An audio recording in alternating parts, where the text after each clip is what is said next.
বিষ্ণু গিয়েছিল জমালয়ে যম পরিদর্শন করার জন্য। যম পরিদর্শন করতে গিয়ে দেখলেন যে মানুষ আর্তনাদ করছে, ত্রাহিমাং ত্রাহিমাং, আমাকে বাঁচাও আমাকে বাঁচাও, চেঁচাচ্ছে।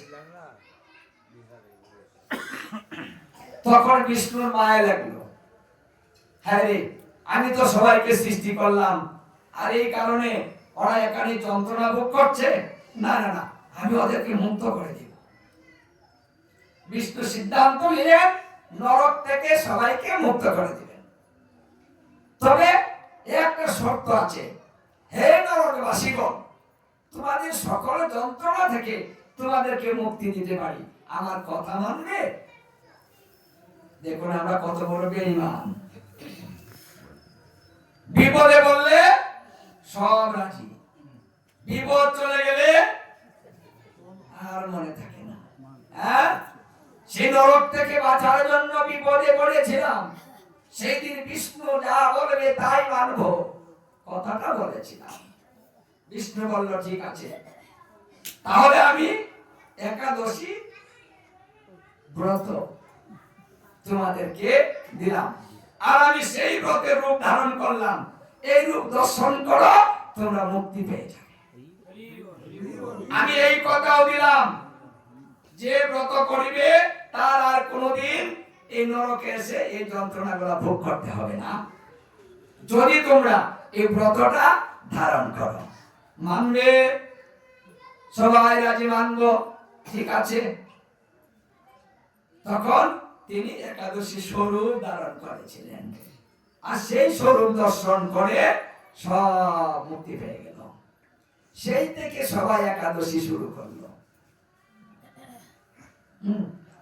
তেমনি কথা দিয়েছেন, যমরাজ পদ্মপুরাণ উত্তরাখণ্ডে স্বয়ং বলেছেন, যদি কেউ একাদশী ব্রত করে তার কাছে তোমরা যেও না।